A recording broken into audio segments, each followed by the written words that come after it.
오실 때까지 나는 이 길을 가리라. 오늘 우리에게 주실 하나님 말씀은 요한계시록 1장 1절 2절 말씀입니다. 요한계시록 하면은 이제 어렵다라는 그런 느낌을 좀 받을 수 있고요. 그 다음에 이단들이 많이 다루는 책이어가지고 약간 좀 불편한 감도 없지 않아 있습니다. 그 다음에 또 한 가지는 이제 이 요한계시록에 대한 해석들이 참 많습니다. 많기 때문에 또 목회자들마저도 이제 뭐 이단들은 빼고라도 목회자들마저도 또 관점들이 많이 다르고 또 그래서 해석이 다른 경향도 있습니다. 그래서 이제 어떤 분들은 어떤 뭐 이제 모든 걸 상징으로 풀어서 가는 경우, 그 다음에 이제 그 숫자가 의미하는 것으로 이렇게 맞춰가면서 딱딱 맞아 떨어지는 책이다 이렇게까지 말씀하시는 또 목사님도 계시고요. 그 다음에 또 이제 상징이기 때문에 이것이 이제 해석이 이제 각각 다르다는 것이죠. 그래서 이제 그 해석이 각각 다름으로 인하여서 이것을 또 이제 굳이 다 그것을 이렇게 오픈해가지고 이게 무엇이다 대입시키면 안 된다라고 말하는 그런 경향의 신학자들도 있습니다. 그러다 보니까 이제 받는 사람 입장에서 그렇다는 거죠. 그러니까 해석을 여러 가지로 할 수 있기 때문에 그만큼 또 이렇게 어렵게 느껴지기도 하고 의견들이 많아서 혼란스럽기도 하는 것도 사실입니다. 그러나 이제 그러기 때문에 또 이제 목회자마다 해석이 조금 다를 수 있다라는 것도 이제 우리 염두를 해둬야 되는데 이 말 자체가 사실 부담스러운 거죠. 어떻게 해석을 이렇게 좀 다르게 해석할 수 있느냐 그렇게 하는데요. 그런데 궁극적으로 저는 이제 뭘 강조하고 싶으냐면 요한계시록을 너무 특별한 책으로 보는 것도 사실 거기서부터 문제라고 생각을 합니다. 하나님이 주신 모든 말씀이 물론 다 특별하면 다 특별하다고 말을 해야 되는데 요한계시록은 특별히 특별하다 이렇게 안 했으면 좋겠다는 거죠. 이것도 하나님께서 우리에게 주신 말씀이기 때문에 또 우리에게 또 알 만큼 알게 해주셨다는 거죠. 지금 이제 요한계시록과 비슷하게 이제 환상이 많은 이제 소위 묵시문학이라고 하는데요. 이 묵시와 관련된 구약의 책들이 이미 이제 많이 있었습니다. 뭐 이제 에스겔을 봐도 그렇고 다니엘도 그렇고 스가랴, 그다음에 다른 선지자들도 조금씩 환상을 보기도 해요.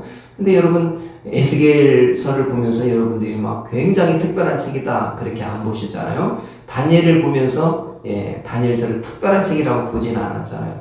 그냥 다니엘이 사자굴에 들어가서 잘 빠져나왔다 이런 걸 더 많이 기억하고 사드락 메삭 아벳느고가 풀무불에 들어갔다가 무사히 나왔다 이런 것들을 더 많이 기억하지 그 뒤에 나오는 환상에 대해서 막 이렇게 두려워하지는 않았거든요. 스가랴서도 마찬가지고요. 그런데 이제 그 부분에서 구약이 이제 해석된 그런 이제 환상들을 보면 해석을 나름대로 해왔어요. 여기까지 왔죠. 근데 요한계시록은 또다시 이제 특별한 것이 앞으로 될 일에 대해까지 이제 더 기록을 하고 있다라고 말을 하기 때문에 그 부분 때문에 이제 좀 더 특별하게 보고 어렵게 느껴지기도 해요. 예를 들면 다니엘서에 나오는 이 환상들에 대해서는 이미 이제 많이 이루어진 일에 대해서 이제 우리가 지금 이해하고 있다는 거죠. 근데 이제 또 중요한 것은 뭐냐면 다니엘 자체도 자기가 본 환상이 이게 무슨 환상인가 다 깨닫지 못했다는 거죠. 마찬가지로 요한이 보고 있지만은 이 환상을 보고 있는데 본인도 다 깨닫지 못한다는 거예요. 왜냐하면 미래에 있을 일들에 대해서 얘기하니까. 더군다나 나라에 대해서 짐승으로 표현해서 뿔 달린 염소와 큰 뿔 달린 양으로 등장시킨다는 거죠. 그래서 이제 우리는 이제 나중에 다니엘서를 해석하기를 여기가 페르시아를 얘기했구나. 뒤에 로마를 얘기하는구나. 이제 우리는 이제 지나고 나니까 알았어요. 근데 다니엘 자체는 그게 헬라가 등장하기 전이니까 헬라 제국이랄지 로마 제국이 등장하는 걸 모르기 때문에 무슨 말인지 정확히는 모른다는 거죠. 요한마저도 지금 이 환상에 대해서 받고 있지만은 본인도 지금 그런 부분에서 미래가 어떤 나라에 대한 얘기인지 모른다는 거죠.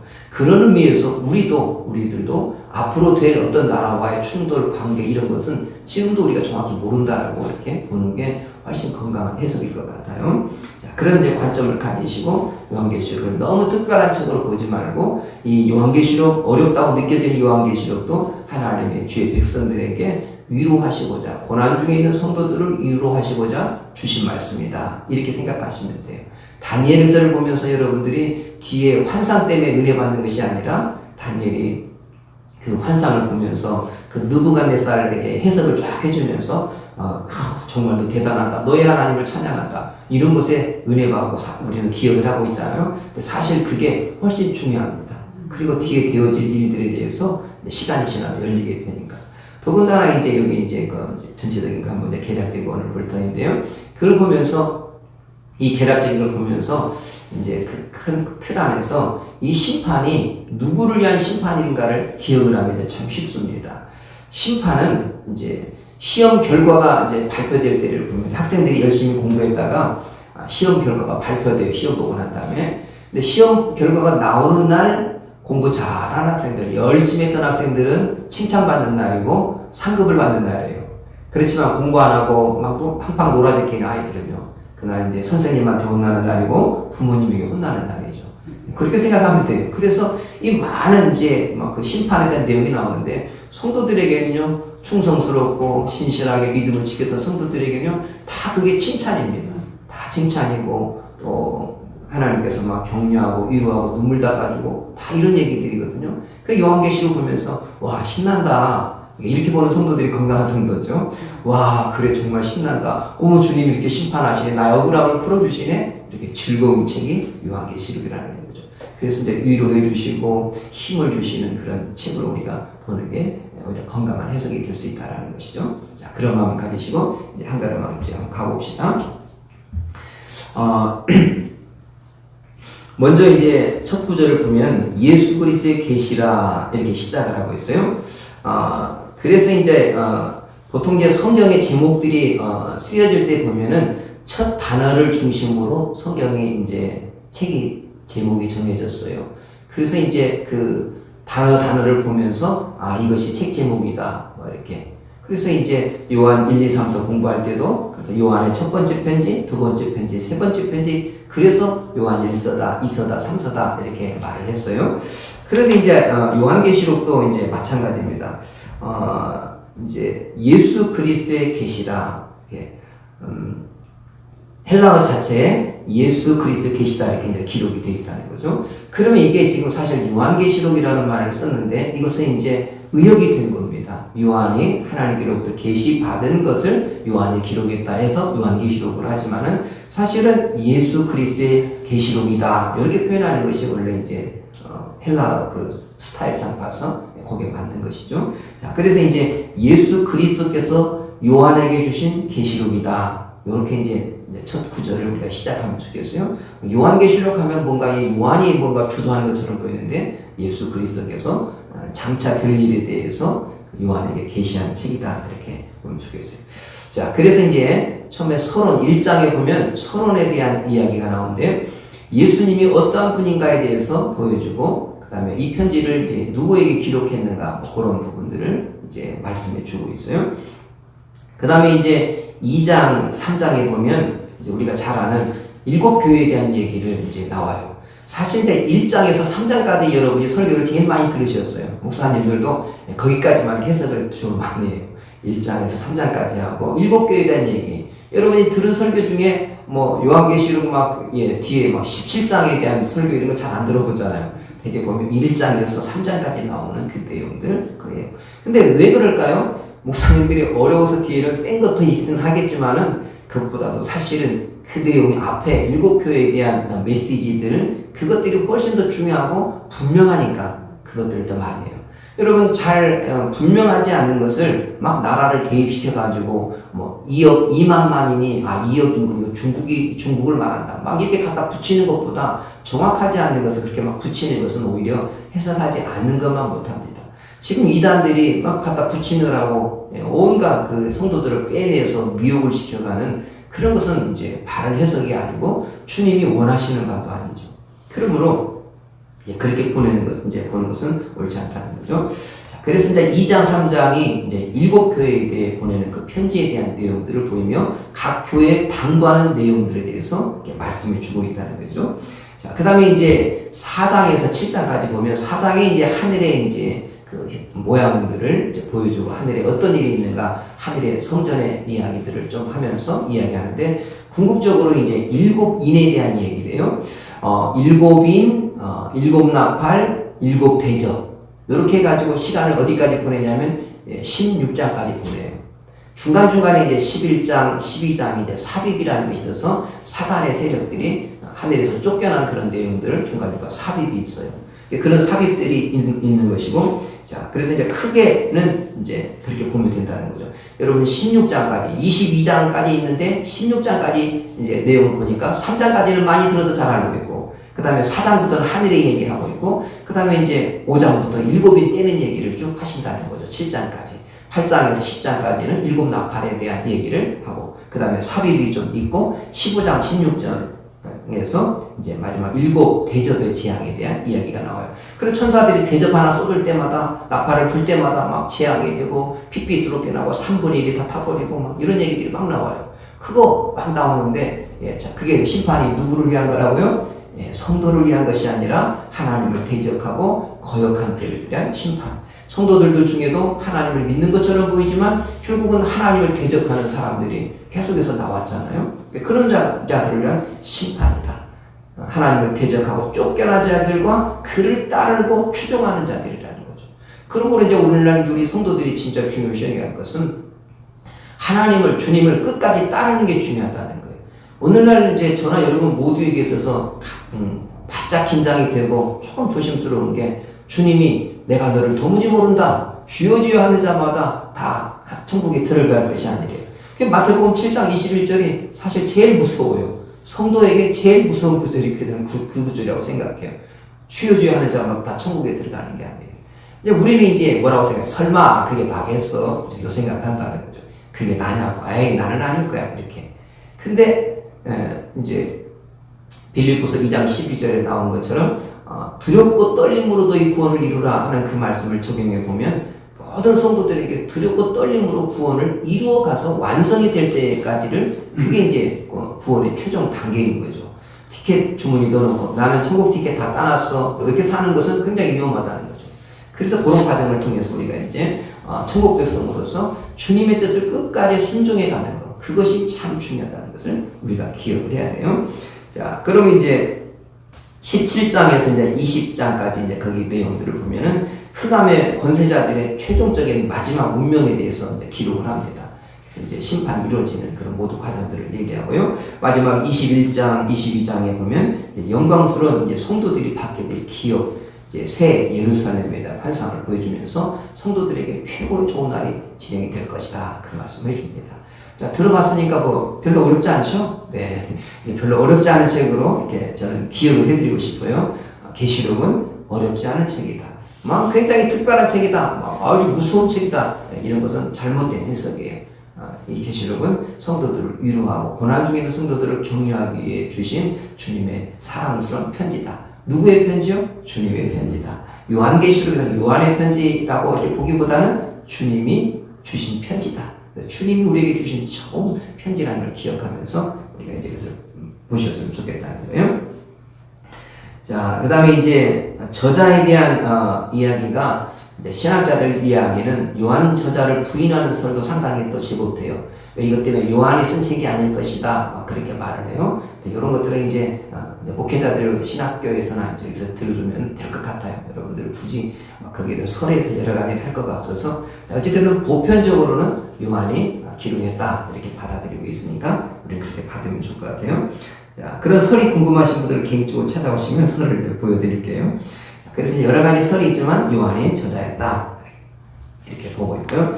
그 다음에 이제 저자 연대는 이제 또 이것도 하나로 보면 좋은데, 아무튼 AD 70년 전에, 한 68년 그 전에 기록됐을 것이다, 이렇게 보는 설이 하나 있고, 또 95년도로, AD 95년도로 보는 설도 두 가지가 있는데, 그 이제 이것을 이제 목회자들, 이제 어떤 목회자들은 아주 좀 의견이 좋다고 요걸로 또 잡는 목회자 있고, 또 뒤에 것을 잡는 목회자가 있어요. 그게 헷갈리잖아요. 아무튼 이제 여러분들은 이제 죽고 나서나 이제 이 장 목사한테 밥 잡수시고 사시는 분이니까 그냥 저희 말을 믿어야 돼요. 다른 목사님들이 뭐라고 다른 신학자들이 뭐라고 해도 여러분들 그냥 그런가 보다 하고 사실 또 중요한 것도 아니고 뭐 68년도에 기록했으면 뭐하고 95년도에 기록했으면 뭐 할까요? 내용이 중요한 거니까. 자, 어쨌든 여러분들 그냥 95년으로 알고 있으면 좋을 것 같아요. 자, 어떤 분은 네로 황제 때 기록했다 하는데 저는 이제 도미티안 황제 때로 이제 보고 그쪽이 더 건강한 해석 같으니까 자, 그렇게 보시면 될 것 같아요. 자, 또 한 가지 수신자 이 누구에게 이걸 기록했느냐 라고 이제 나와 있는데 여기 보면은 계시록 1장 11절에 보시면은 한번 눈으로 살짝 보세요. 1장 11절에 이르되 내가 보는 것을 두루마리 있어서 에베소, 서머나, 버가모, 두아디랴, 사대, 빌라델비아, 라오디게아 등 7교회에 보내라 이렇게 말씀하시거든요. 그러니까 수신자는 7 교회에 보낸 편지다 이렇게 편지를 받는 사람들이 7교회라는 거죠. 그들에게 이 편지를 보냈다는 거예요. 자, 그래서 이제 이 부분을 이제 요것도 이제 왜 7교회인데 그러면 편지를 받는 사람들이 7교회냐 다른 교회는 보면 안 되냐 뭐 이런 건 아니죠. 그래서 이제 결국은 이 7교회라고 해서 7교회만 보낸 이유가 7이라는 숫자는 완전수이기 때문에 또 좋은 숫자이기 때문에 그렇게 말하는 것이다. 그래서 전체 교회를 향하여 보낸 것이다. 이렇게 해석하는 학자가 있고 7교회에 1차적으로 보낸 편지다. 이렇게 해석을 하는 학자들도 있어요. 자, 중요한 게 아니죠. 우리가 7교회에 속하지 않죠. 근데 우리가 이것은 문제되는 거 아무것도 없죠. 자, 그래서 이제 완전수 7교회 보냈다. 뭐 이렇게 이런 것에 흔들릴 거 하나도 없다는 거죠. 우리는 이제 우리에게 보내준 편지다. 이렇게 보시면 제일 좋을 것 같아요. 자, 그런 이제 관점으로 하나 더 보시고요. 이제 기록 목적이 이제 이것도 상당히 중요하죠. 기록 목적. 이걸 요한계시록을 왜 기록했겠느냐 이거죠. 미래에 될 일에 대해서 이제 보여준다. 그것 때문에 이제 장차 앞으로 되었던 일과 장차 될 일에 대해서 기록하겠다고 이렇게 말을 하고 있거든요. 그러면 장차 될 일에 대해서 기록하니까 야 이게 앞으로 어떤 현상이 벌어진가에 자세히 한번 봐야겠다 하고 이단처럼 그렇게 보지는 말자는 거죠. 당시 로마의 핍박 속에 성도들이 막 죽어가고 있고 막 핍박을 받고 있고 화형을 당하고 톱에 켜서 죽기도 하고 막 끓는 기름 속에 들어가 죽이기도 하고 태워 죽이기도 하고 막 이렇게 너무 섬찟한 상황이었다는 거죠. 그런 상황 속에서 성도들을 위로하기 위해서 보내진 편지라는 겁니다. 사도 요한을 통하여서 예수님이 직접 우리에게 보내준 편지다. 이렇게 보시면은 제일 좋을 것 같아요. 그래서 이 절망 가운데 포기하기 쉬운 이 믿음을 지켜나가고 또 외적인 박해들을 이겨나가라고 우리에게 이렇게 해주셨다는 거죠. 그래서 이제 이런 관점에서 우리가 이제 보게 된다면 우리가 이제 베드로 전후서에서도 말씀을 드렸습니다만 베드로 전서에서는 당장 외적인 그 핍박이 있는 것에 대해서 성도들에게 어떻게 대처하고 그 핍박을 어떻게 해석해라 이런 부분을 관점을 줬다면 베드로 후서에서는 외부의 핍박만 아니라 내부의 이 적도 굉장히 중요하고 조심해야 된다. 그런 면에서 후서를 또 기록해 줬고. 그러니까 이제 이 내적인 적과 외적인 적들이라는 게 실제로 오늘 우리에게도 있다는 것을 우리가 염두에 둬야 됩니다. 저는 이제 오히려 이 외적인 핍박이 초대교회 오히려 성도들이 많이 당했는데 지금 이 말세를 당하여서는요, 주님 오시기 직전에는요, 외부의 적보다도 사실은 내부의 적이 이게 사실은 더 심각하고 무서운 것입니다. 오늘날 교회를 힘들게 하는 것은요, 사실 정부가 아닙니다. 공산당이 아닙니다. 교회 안에 또 적이 또 있다는 것입니다. 나름대로 그냥 판단하고 나름대로 생각하고 나름대로 똑똑한 성도들이 많아져서 교회를 힘들게 하고 교회를 무너뜨린 사람들은 교회 안에 존재한다는 거예요. 이것처럼 슬픈 일이 어디가 있어요. 차라리 공산당한테 총 맞아가지고 순교하는 게 훨씬 낫지. 그 안에서 내부 총질을 해서 이렇게 막 사살들. 적군을 향해서 총을 쏴야 되는데 이 38선에서 총을 쏴야 되는데 우리 편을 향해 총을 쏘는 이런 것들이 이제 오늘날 내적인 현상들입니다. 그러므로 이제 오늘 우리 성도들이 진짜 긴장해야 될 게 이 내부의 적이 굉장히 무섭다는 거예요. 사탄이 이 성도들, 믿음 연약한 성도들을 잘못 알고 있는 성도들, 교만한 성도들을 통하여서 이제 조종을 한다는 거죠. 그래서 성도들을 공격한다는 거죠. 그러므로 그것이 진짜 위험하고 무서운 것입니다. 그러므로 고난 중에 있는 성도들을 위에 기록된 책이라는 걸 기억하고 초대교회 외적인 핍박이 심했던 성도들을 위로하기도 하고요. 오늘 내적인 적들 진짜 잘못 믿고 있는 신자들이 나에게 영향을 미친다는 거죠. 다른 교회 다니는 내 친구가, 친구 권사가, 친구 집사가 나에게 영향을 미치는 게 정말 크다는 거죠. 그래서 이 내부의 적들이 상당히 오늘날 우리에게는 이제 가까이 있다는 거죠. 그러므로 이제 이게 위험한 거예요. 주님이 예언하신 대로 딸과 어머니가 이렇게 충돌하고 또 시어머니와 며느리가 충돌하는 이런 것들, 원수가 집안에 있는 거죠. 이런 것들이 이제 말세에 굉장히 위험한 상황임을 우리에게 말씀해 주고 있습니다. 자, 계시록에서 이제 또 한 가지 이제 기록 목적 중에서도 이제 우리가 이제 기억해야 될 게 주님이 속히 오신다는 표현을 이제 많이 하셨어요. 속히 오리라. 마지막에 또 마라나타 여러분 찬양도 있잖아요. 다시 올다. 아멘 주 예수여 오시라고 이렇게 어서 오시라고 이렇게 할 만큼 하는데 그것이 이제 또 우리가 이 계시록에서 중요한 또 목적이에요. 이제 계시록을 공부하고 난 다음에 아이고 무서워라. 주님 천천히 오세요. 이러면 계시록 공부 잘못한 거죠. 아멘 주 예수여 어서 오시옵소서 이렇게 돼야 된다는 거죠. 그래서 우리가 공부하고 나면 계시록을 공부하고 나면 무서운 책이다. 특별한 책이다. 아유 다시는 손 못 댈 책이다. 이런 것이 아니라 즐거워하고 기뻐하고 머릿속에 기억에 남는 거 주님께서 위로하고 돕고 내가 너와 함께 하겠다. 또 책망을 달게 받으면서 그것을 받아들이면 좋겠고요. 그러면서 주님 어서 오시옵소서. 주님 너무너무 기다립니다. 이렇게 결론을 내리면 참 좋을 것 같아요. 자, 그래서 계시록을 이제 잘못 보는 것이 오해하는 것이 계시록을 막 공부를 통해서 준비해야 된다. 계시록을 모르면 종말에 주님을 영접 못한다. 막 요렇게 해석하는 건 정말 잘못된 해석이에요. 계시록을 해석을 못하고 이거 해석 못하면 이게 큰일 난다고 요렇게 하는 거 다 잘못된 가르침입니다. 그렇지 않아요? 그 다음에 전 재산 갖다 바치고 이제 주님 준비해야 된다고 요렇게 가르치는 거 이것도 잘못된 종말론에 대한 이야기입니다. 그래서 막 전도만 하고 있겠다, 교회 안에만 있겠다 이런 것도 잘못된 해석입니다. 여러분 일상적인 생활을 잘 하고 계셔야 됩니다. 주님이 말씀하셨기 때문입니다.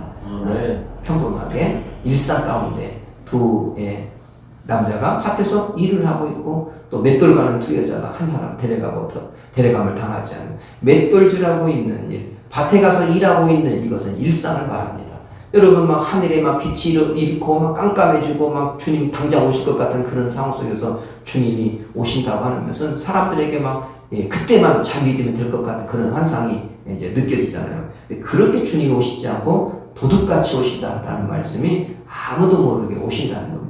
그래서 신랑 되신 예수께서 다시 오실 때 우리 성도들은 예비하고 기다리는 것이 중요합니다. 기도로 예비하고 삶으로 예비하고 살아가면서 즐거워하면서 살아가는 것이 우리의 바른 태도라는 것입니다. 그러므로 오늘도 이제 이 말씀을 기억하시면서 하루를 살았으면 좋겠습니다. 주님이 곧 오실 것인데 성도의 본분을 잘 지키는 것입니다. 그 본분이라고 하는 것은 여러분들 하시던 대로 하셔서 교회 가서 예배 잘 드리시고 기도하시고 늘 보시던 성경 잘 보시고 집에 가서 소뚜껑 운전 잘해서 밥 잘해서 출근시키고 퇴근 잘 받고 행복하게 즐겁게 사는 겁니다. 서로 사랑하고 아껴주는 그 공동체의 삶을 살아가는 겁니다. 그것이 건강한 신앙생활이다 말씀하십니다. 이 말씀 간직하셔서 오늘 한 달에도 행복하시고 이후의 삶도 행복할 수 있기를 주님의 이름으로 축복합니다. 이제 주님 가르쳐 주신 기도로 새벽 기도를 마치겠습니다.